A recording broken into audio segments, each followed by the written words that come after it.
মানবিক প্রথম বর্ষের ছাত্রীরা তোমাদেরকে আজকে অনলাইন ক্লাসে স্বাগতম। আজকে আমরা 2 নম্বর অনলাইন ক্লাসে আছি। তাহলে আসো আজকে আমরা অনলাইন ক্লাসের কোন বিষয়গুলো নিয়ে আলোচনা করব।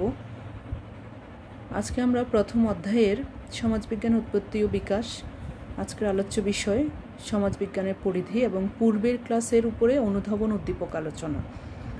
তাহলে দেখা যাক অনুধাবন প্রশ্নগুলো কি থাকছে।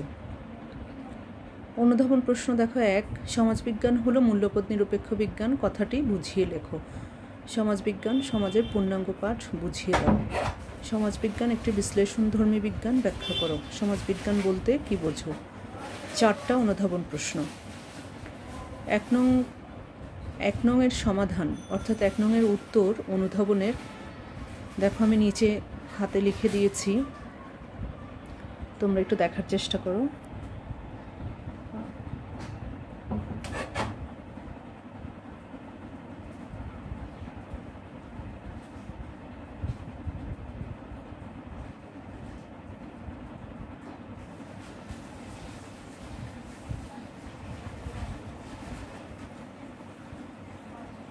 তোমরা এতক্ষণে নিশ্চয়ই দেখতে পেয়েছো আমরা পরবর্তী এই প্রশ্নের অংশবিশেষ আমরা পরবর্তী পেজে রেখেছি, আমরা সেখানে যাওয়ার চেষ্টা করছি।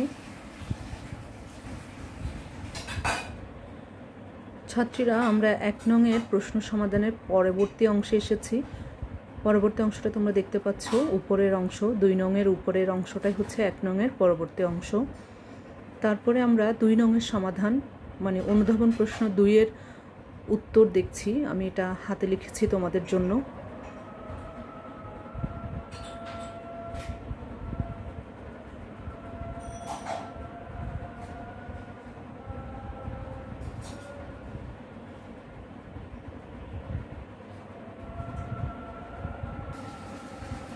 ছাত্রীরা 3 নং এর সমাধান মেট্রোপলিস বইয়ের পৃষ্ঠা নং 5-এর 7 নং পয়েন্ট পড়লেই হবে।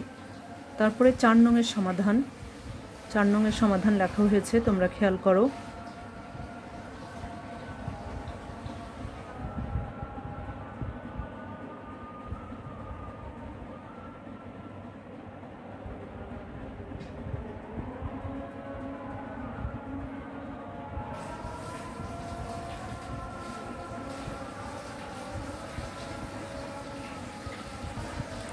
ছাত্রীরা 4 নং এর শেষের অংশটুকু আমি এখানে দেখানোর চেষ্টা করছি ভিডিওতে, তোমরা দেখে নাও। 4 নং এর শেষের অংশ, এরপরেই আমরা উদ্দীপক আলোচনায় চলে যাব।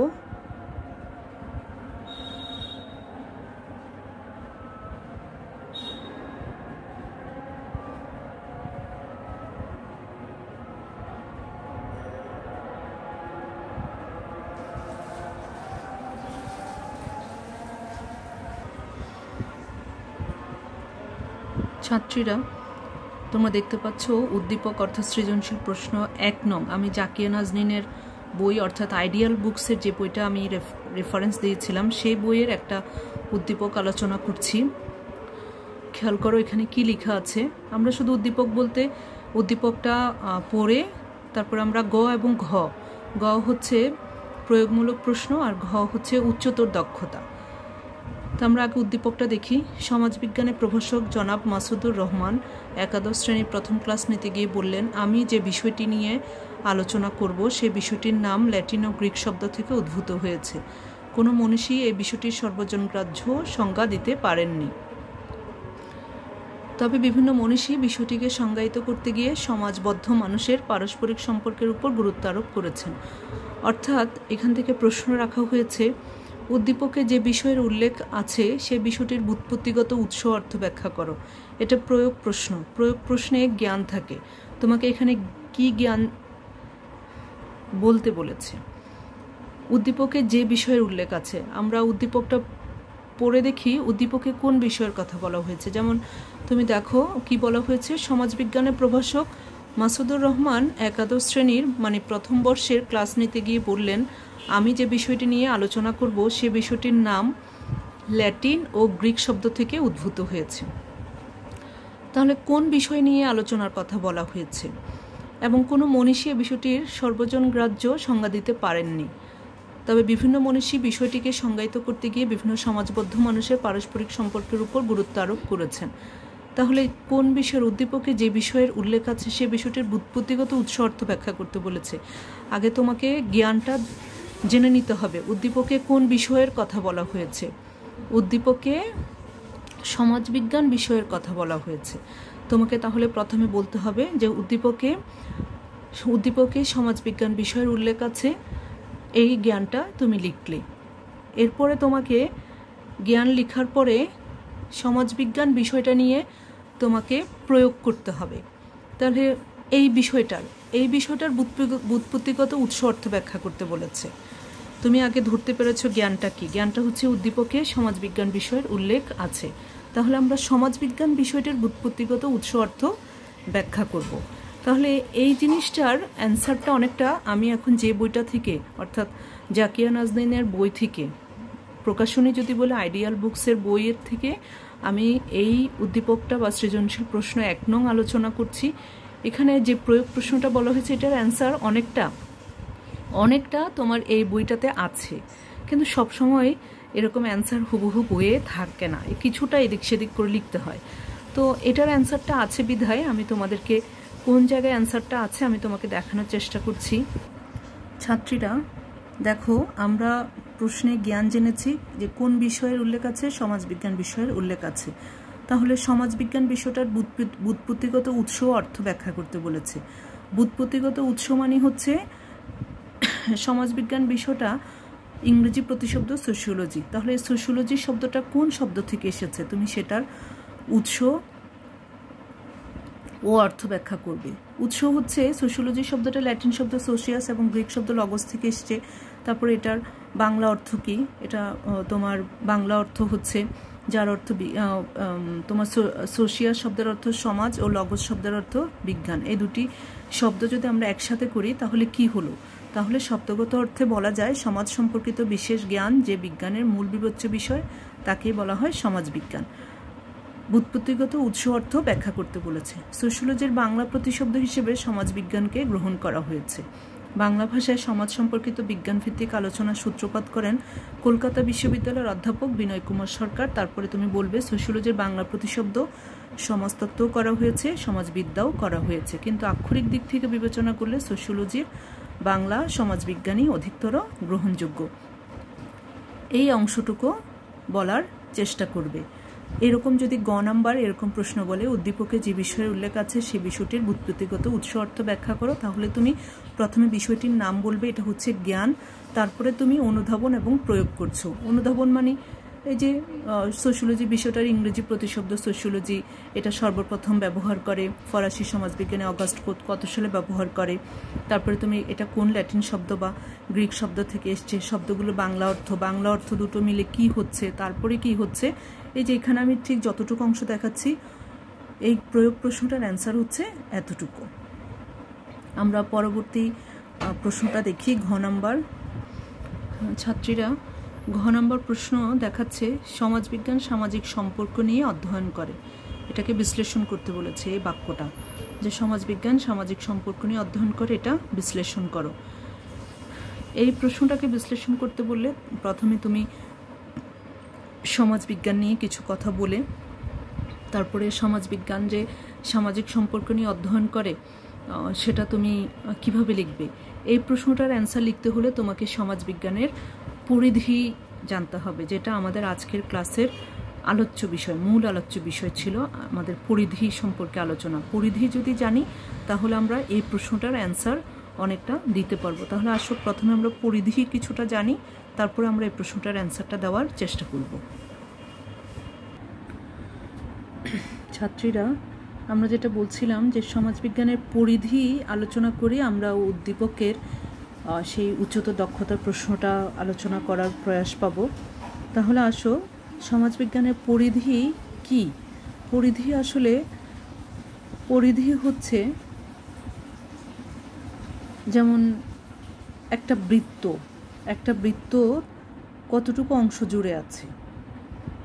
ছোট বৃত্ত হতে পারে, বড় বৃত্ত হতে পারে, মাঝারি সাইজের বৃত্ত হতে পারে। একটা বৃত্তের চারপাশ হচ্ছে তার পরিধি। মানে তুমি একটা কম্পাস দিয়ে যখন একটা বৃত্ত আঁকবে, সেই আঁকাটা যখন শেষ হবে, একটা বৃত্ত হচ্ছে, সে বৃত্তটার চারপাশটাই হচ্ছে তার পরিধি। ঠিক তেমনি সমাজবিজ্ঞানের পরিধি হচ্ছে সমাজবিজ্ঞান তার জ্ঞানের শাখা প্রশাখা ঠিক কতটুকু বিস্তৃত করেছে, সে বিষয়টা নিয়ে আমরা আলোচনা করব।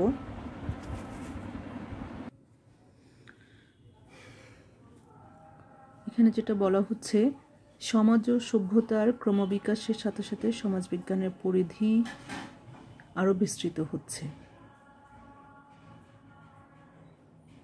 সমাজবিজ্ঞান বিভিন্ন বিষয় সম্পর্কে সঠিক জ্ঞান লাভ ও অধ্যয়নের প্রয়োজনে বিভিন্ন শাখা প্রশাখায় বিভক্ত হয়ে পড়ছে।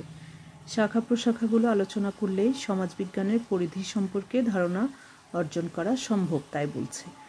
তাহলে আমরা সমাজবিজ্ঞান তার জ্ঞানের পরিধি ঠিক কোন কোন জায়গায় বিস্তৃত করেছে আমরা সেটা জানার চেষ্টা করব। তোমরা এখানে দেখো কিছু ব্রাঞ্চের কথা বলেছে। ব্রাঞ্চ বলতে শাখা, মানে ঐতিহাসিক সমাজবিজ্ঞান, মানে সমাজবিজ্ঞান ঐতিহাসিক কিছু বিষয় নিয়ে আলোচনা করে, সেজন্য সমাজবিজ্ঞানের পরিধির একটা শাখা, সেটার নাম দেওয়া হয়েছে ঐতিহাসিক সমাজবিজ্ঞান। যেমন একটা গাছের অনেকগুলো ডালপালা থাকে, সবগুলো ডালপালা কিন্তু এক জায়গা থেকে বের হয় না, এক একটা জায়গা থেকে বের হচ্ছে, এবং প্রত্যেকটা ডালপালা থেকে আবার ফল বের হচ্ছে।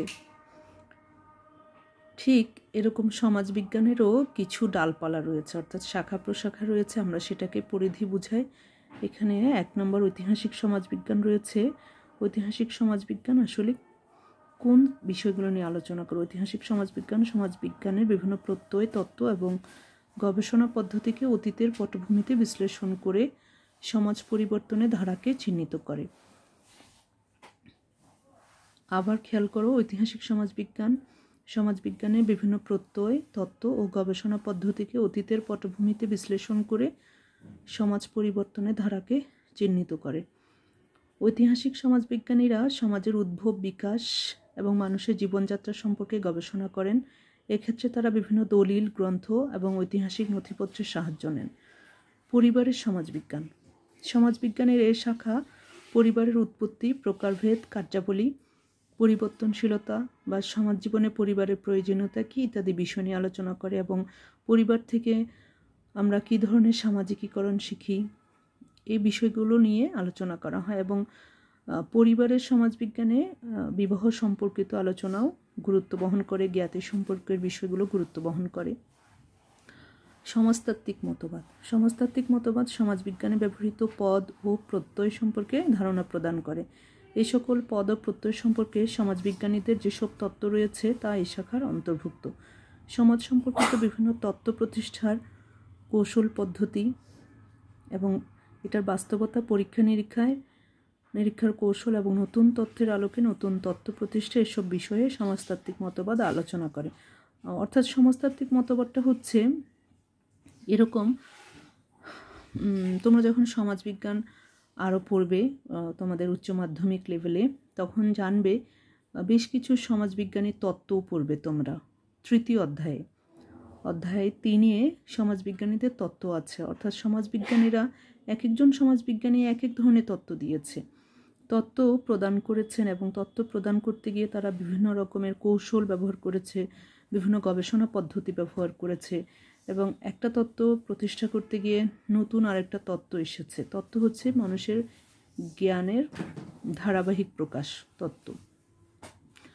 তো সমাজতাত্ত্বিক মতবাদ সমাজবিজ্ঞানের পরিধির একটা অংশ, অর্থাৎ সমাজবিজ্ঞানের একটা শাখা সমাজতাত্ত্বিক মতবাদে শুধুমাত্র বিভিন্ন সমাজ সম্পর্কিত তত্ত্ব কীভাবে প্রতিষ্ঠা পেয়েছে, এটার কৌশলগুলো কীভাবে কোন পদ্ধতিতে হয়েছে, এসব বিষয় নিয়ে আলোচনা করে। রাজনৈতিক সমাজবিজ্ঞান রাষ্ট্রের উৎপত্তি, ক্রমবিকাশ এবং রাষ্ট্রীয় বিভিন্ন সংগঠন এবং রাষ্ট্রের যাবতীয় সকল সরকার ব্যবস্থা এবং রাজনৈতিক আদর্শের পরিবর্তন, এসব বিষয় নিয়ে রাজনৈতিক সমাজবিজ্ঞান আলোচনা করে।